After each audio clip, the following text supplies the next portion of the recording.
So today's mission is really to help us become unapologetic about our views and our values as a way to solidify our identity and bring a certain pride to oneself. And before I go further, I want to say unapologetic does not mean refusing to apologize. If you make a mistake, it's important to be accountable and do the work that you need to, but we should not need to apologize about the aspects of our identity. So we'll go more about our identity so that you feel stronger about who you are whenever people try to challenge that, because in this white supremacist world, that tends to happen more often than not. Through this discussion, we're going to talk about the layers of intersectionality and the layers of institutionalism and how to be unapologetic with our space within this system. These are the agreements that we went over last time. And just to make today's conversation go, I'm going to ask that we have the same agreements. This is a space for people of color to love on each other and build towards our liberation. White allies are welcome, but asked to recognize their privilege. This is a space that centers Black women, Black LGBTQ, and Black femmes. Be aware of your power and privilege as well as the amount of attention that you get in a group and try something new.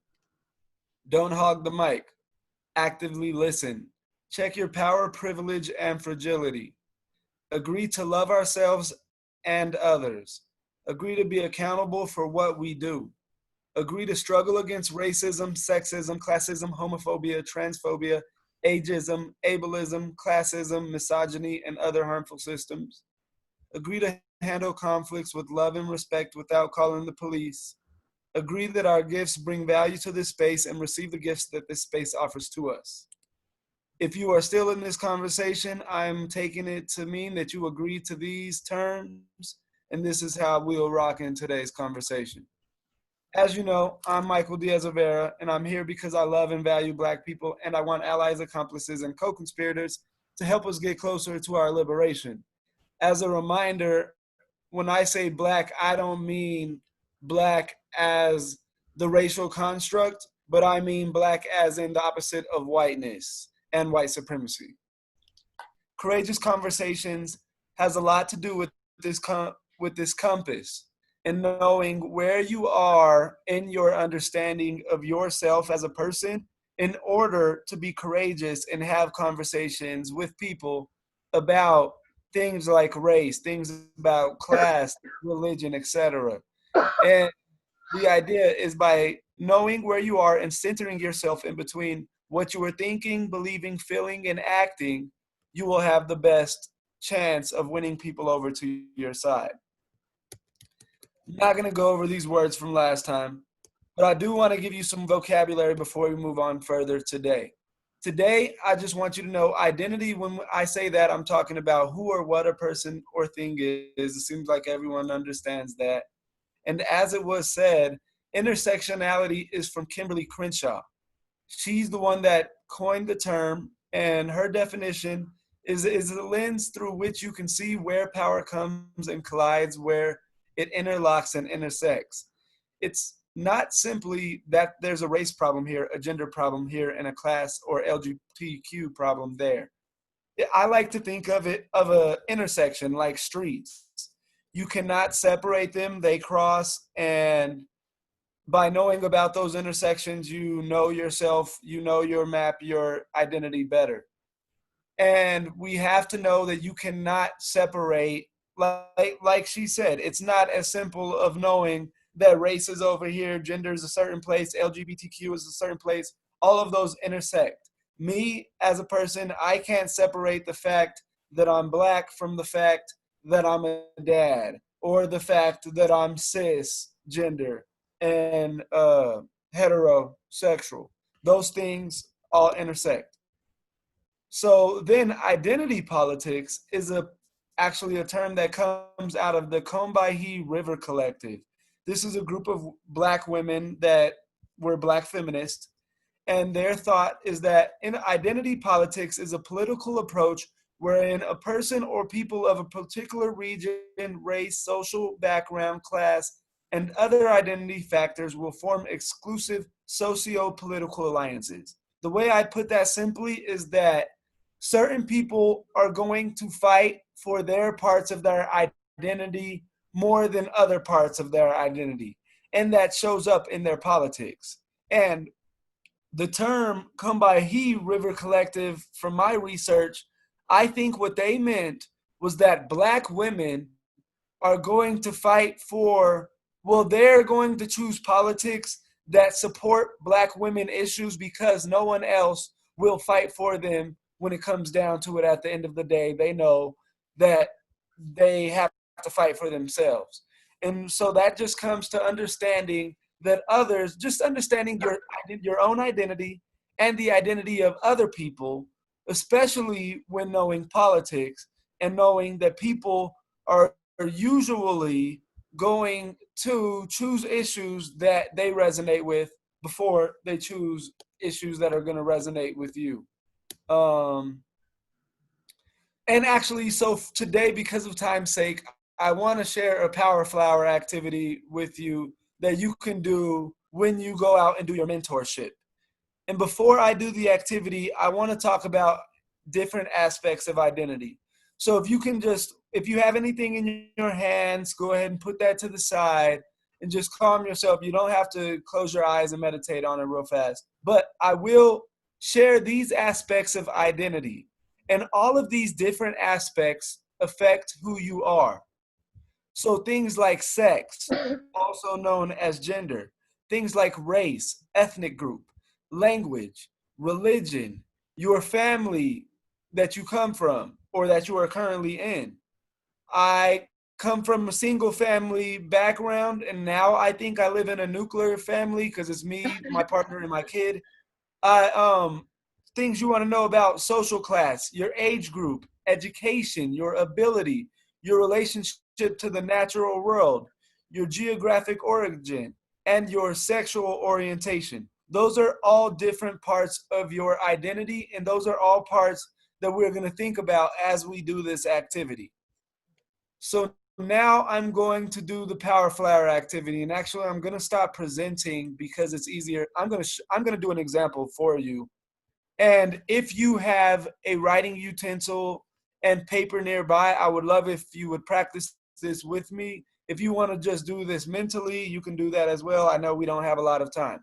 So I'm going to pause on presenting so that I can come to you. Oh, actually, no, I do. I want to show you this slide.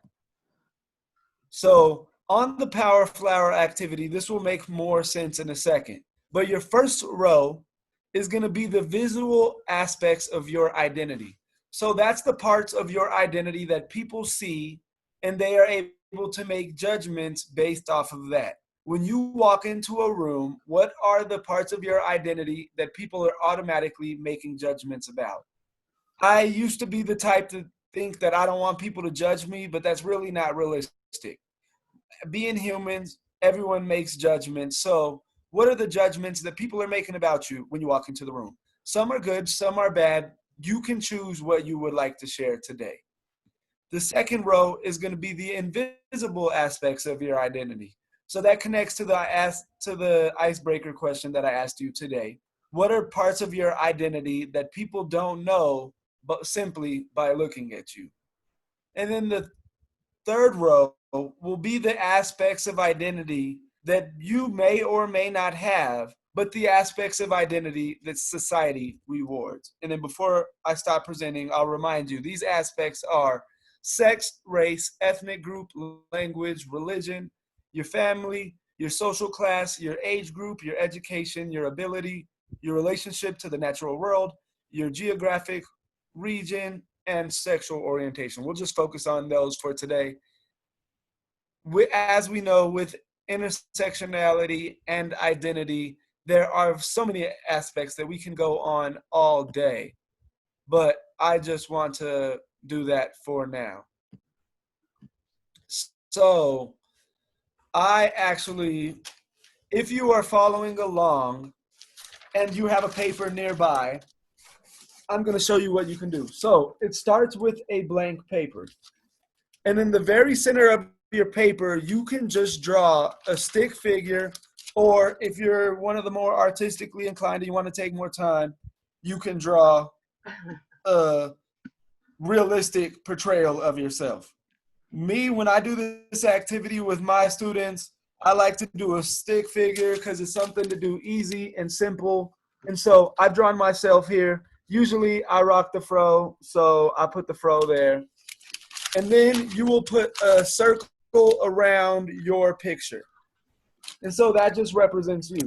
Inside that circle, you can write your name or something else, but that's where you go there. And then your first step, then you want to do your first row. So then, oh, what did I just do?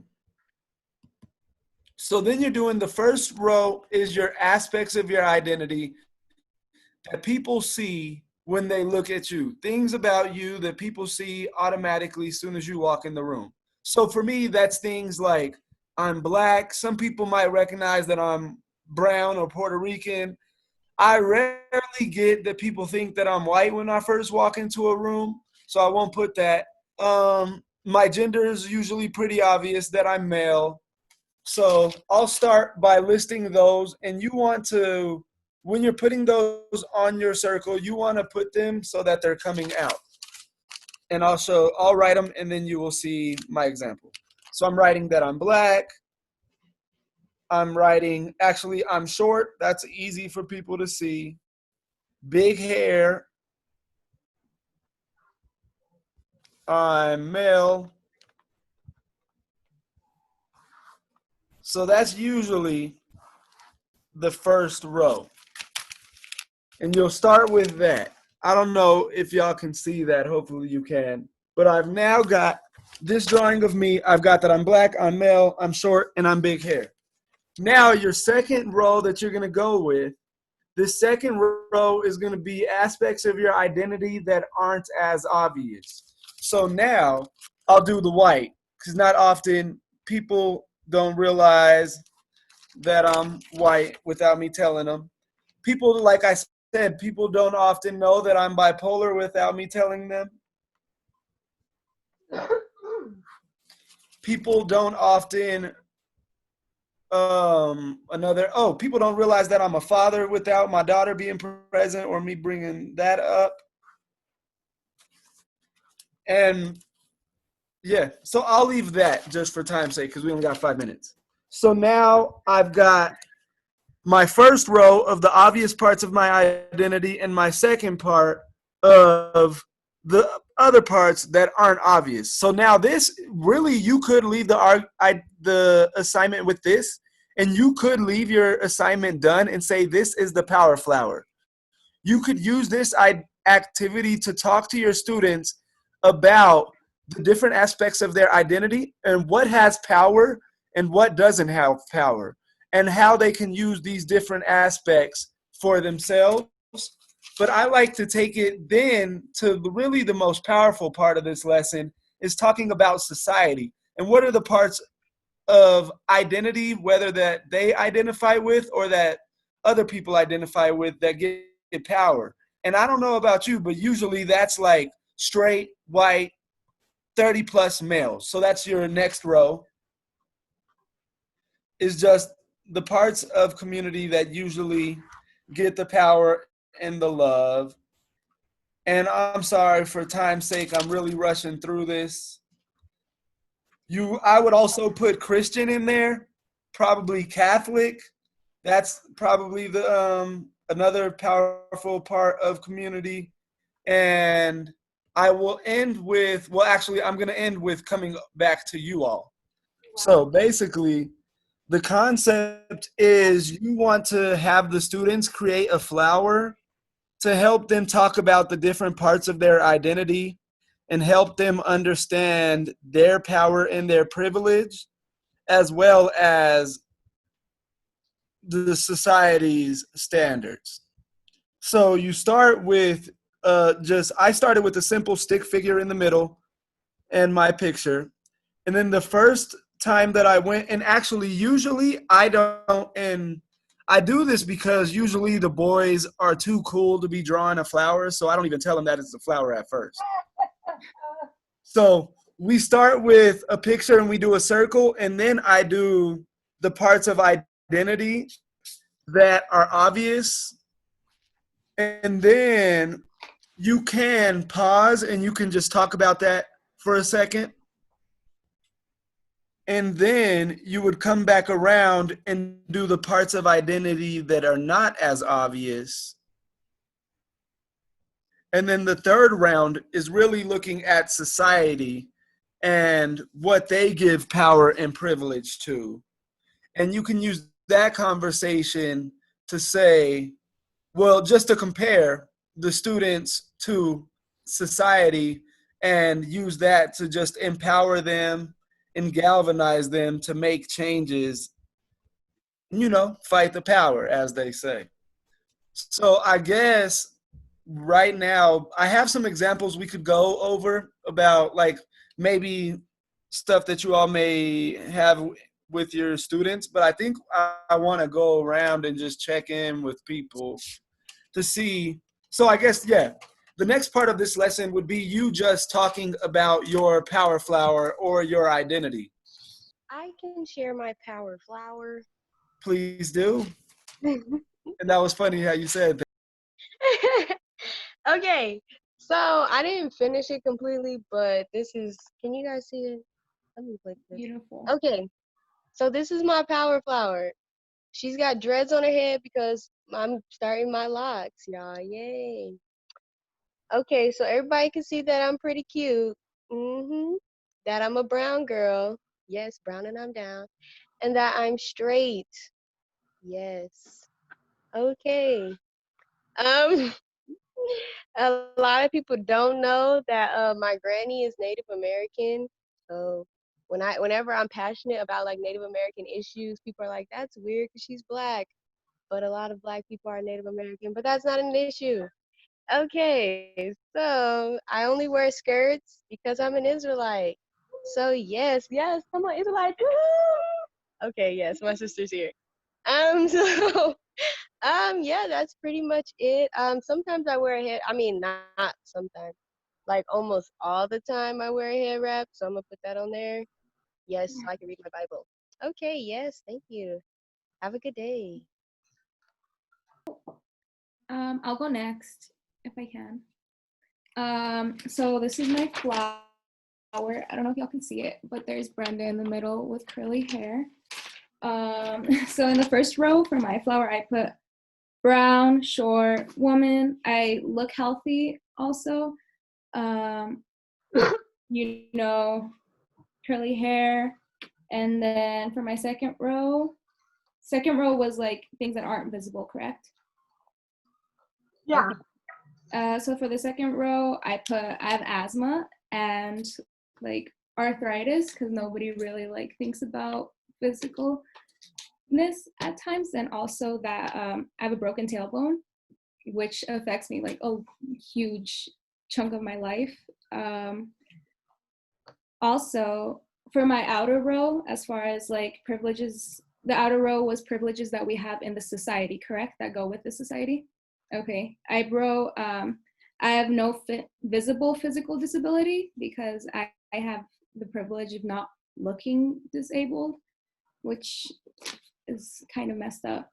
And I am cisgendered. I am a US citizen. That's also a privilege that shouldn't be, but that's one to acknowledge because many, like, without being a US citizen, you can't vote, you can't have benefits from the US. Another one is I am financially stable and have social mobility as far as my education and being a part of the community, because a lot of people don't have access to the resources or communities that I have access to through education. Also, another privilege in the society of mine is that I have no charges, or I have never been arrested for like a felony charge, which is a privilege because like many people, individuals in the society, like get charged on these charges for no reason. And I have had the privilege of not being charged for anything because I'm non-Black. Yeah, anybody else want to share? I'll go next. Hold up. Right, so it's like, here's mine, the thing. So the first like layer, I put that, I'm female, brown skin, look kind of like gothy. I'm short, wear glasses, and when people talk to me, like I have like a really chill, like, I'm not worried about anything type of personality. And then on the outside of things that people don't really know without, really is that I have clinical depression and anxiety, and I take medication for it. And I also, since like the way I dress and stuff like that, people usually always kind of assume that I have like an arts major or something like that, but I'm majoring in mechanical engineering, and people are always like, oh damn, like kind of throws them off. And also something people don't really think about or can tell is that I'm a really sportsy type of person. Like I love martial arts and stuff like that. Like I'm really deep into like practicing sports and all that, and people can't really tell that by my appearance. And I am also a gay female, so that's something that people don't really know about me, if they don't really talk about, if they don't really know me.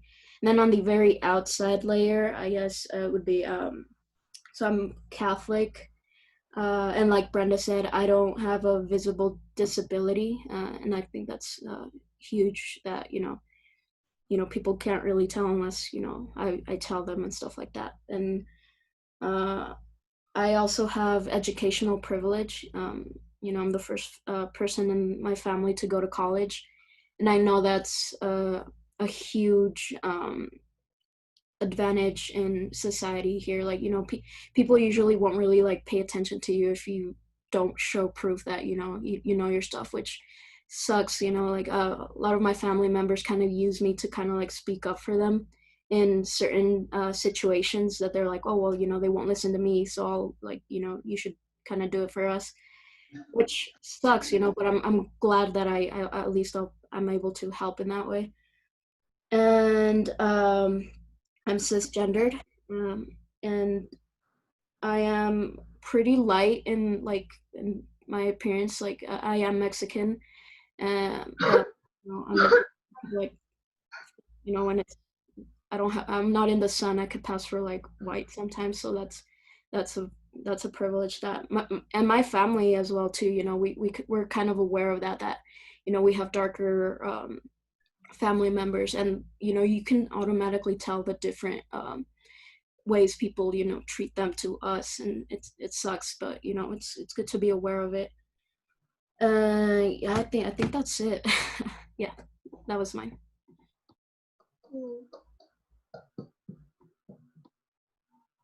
Do you want to call on somebody, Elva?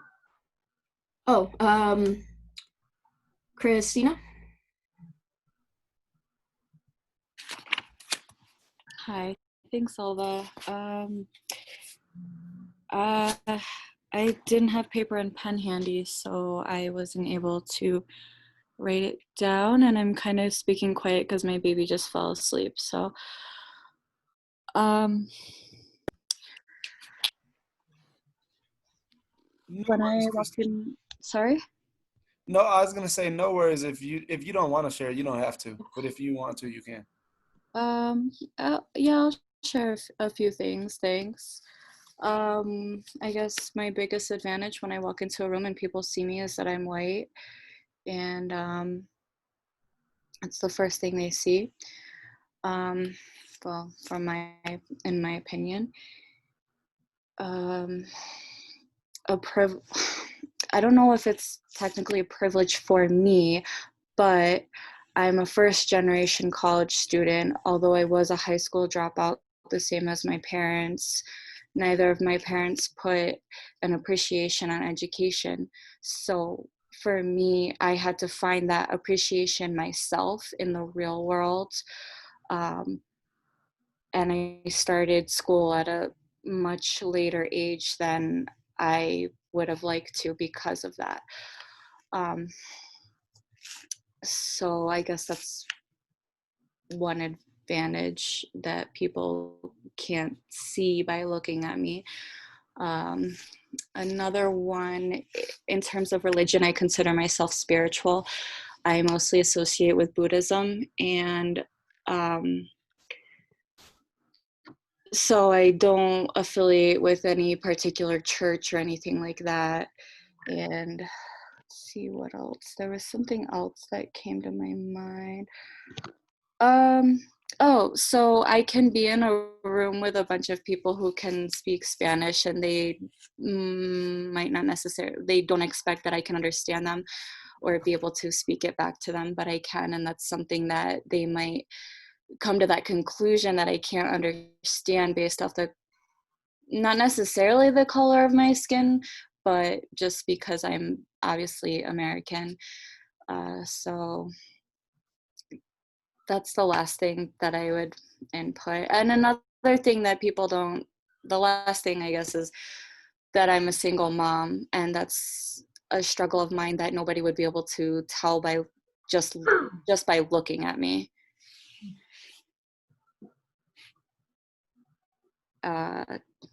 Tala?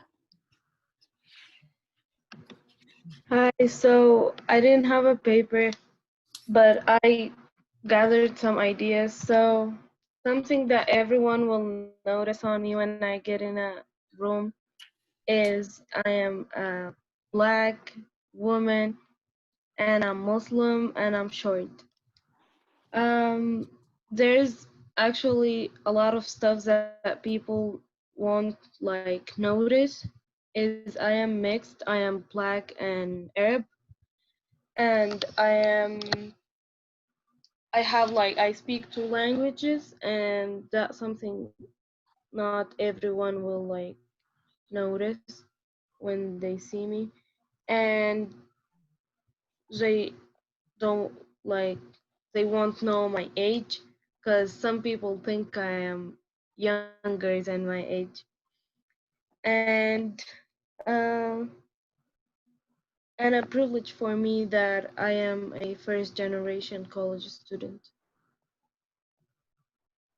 Is there anyone else that didn't go? Orlando and Eric. Orlando, you go. Uh,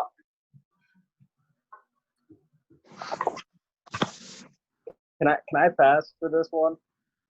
What about Eric? I'll go. So,